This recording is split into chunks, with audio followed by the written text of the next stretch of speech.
आगामी 2024 लोकसभा चुनाव को लेकर सभी राजनीतिक पार्टियां अपना समीकरण साधने में जुट गई है। बिहार पर विशेष नजर गड़ाई हुई बीजेपी इस बार एनडीए गठबंधन को नया रूप देने में लगी हुई है। जैसा कि इस बार नीतीश कुमार बीजेपी का साथ छोड़कर महागठबंधन की सरकार में सिरमौर बने हुए हैं, तो ऐसे में पिछली बार की तरह इस बार उनकी पार्टी एनडीए में शामिल नहीं होगी, लेकिन जेडीयू की जगह मुकेश सहनी की वीआईपी एनडीए में शामिल हो सकती है। राजनीतिक गलियारों में चर्चा है कि भीतर ही भीतर एनडीए के नए स्वरूप की तैयारी अंतिम चरण में है, जिसकी घोषणा आने वाले दिनों में कभी भी हो सकती है।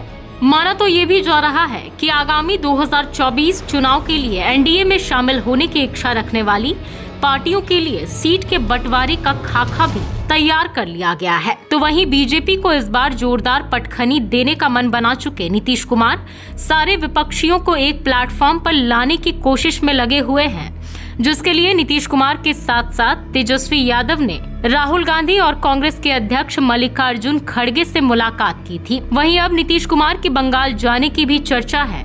ऐसे में नीतीश तेजस्वी को रोकने के लिए बीजेपी ने एनडीए का क्या नया ढांचा बनाया है, उसमें कौन कौन सी पार्टी शामिल है और उनकी क्या हैसियत है, चलिए आपको बताते हैं। दरअसल आगामी 2024 लोकसभा चुनाव के लिए एनडीए का जो नया स्वरूप तैयार किया गया है, उसमें जेडीयू को छोड़ पुराने सभी साथी रहेंगे। वहीं मुकेश सहनी की नई पार्टी वीआईपी को इस बार एनडीए में शामिल किया जा सकता है। बता दें कि मुकेश सहनी की पार्टी वीआईपी बिहार में एनडीए का हिस्सा रह चुकी है। उनके बागी तेवर के बाद बीजेपी ने पहले उनके विधायकों को तोड़ा था, फिर मंत्री पद छीनकर एनडीए गठबंधन से भी बाहर का रास्ता दिखा दिया था, लेकिन बदले राजनीतिक माहौल के बाद अब उन्हें पटाने के लिए बीजेपी ने पहले ही केंद्रीय सिक्योरिटी दे दी है। उनके समुदाय के 5 से 6% वोट माने जाते हैं। बीजेपी बूंद बूंद से तालाब भरना चाहती है, इसलिए उसके लिए 5 से 6% वोट भी मायने रखता है। वहीं इस बार एनडीए गठबंधन में लोजपा के दोनों धड़े यानी चिराग पासवान और पशुपति पारस के गुट का शामिल होना तय माना जा रहा है। बता दें कि 2019 के लोकसभा चुनाव तक लोजपा एक थी, तब एनडीए में उसे 6 सीटें मिली थी। सभी सीटों पर लोजपा को जीत हासिल हुई थी। बाद में लोजपा 2 धड़ों में बंट गई है।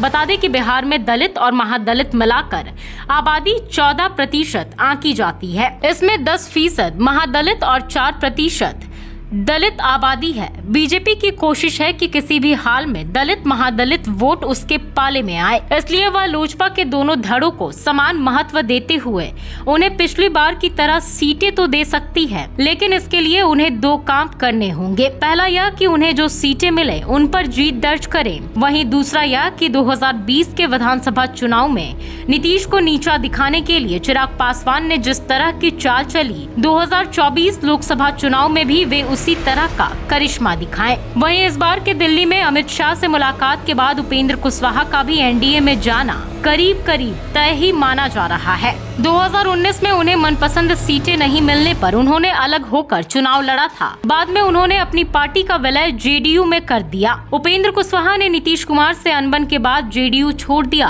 अब उन्होंने नई पार्टी आरएलजेडी बना ली है। उपेंद्र कुशवाहा कोयरी जाति के नेताओं में शुमार किए जाते हैं। बिहार में नीतीश कुमार ने जिस लवकुश समीकरण के 10 से 12% वोटों के सहारे अपना आधार खड़ा किया, उसमें 10% के आसपास वोट कुशवाहा यानी कोयरी जाति के माने जाते हैं। बीजेपी की कोशिश है कि नीतीश के लवकुश समीकरण को ध्वस्त कर दिया जाए।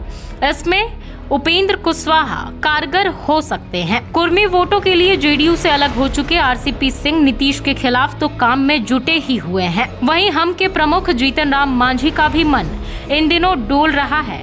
फिलहाल तो वो पूर्व मुख्यमंत्री नीतीश के साथ हैं, लेकिन बीते दिनों उन्होंने अमित शाह से मुलाकात की थी। कहने को तो वो दशरथ मांझी के लिए भारत रत्न देने की मांग करने गए थे, लेकिन सियासी गलियारे में यह चर्चा आम है कि उनकी सेटिंग अमित शाह से हो गई है।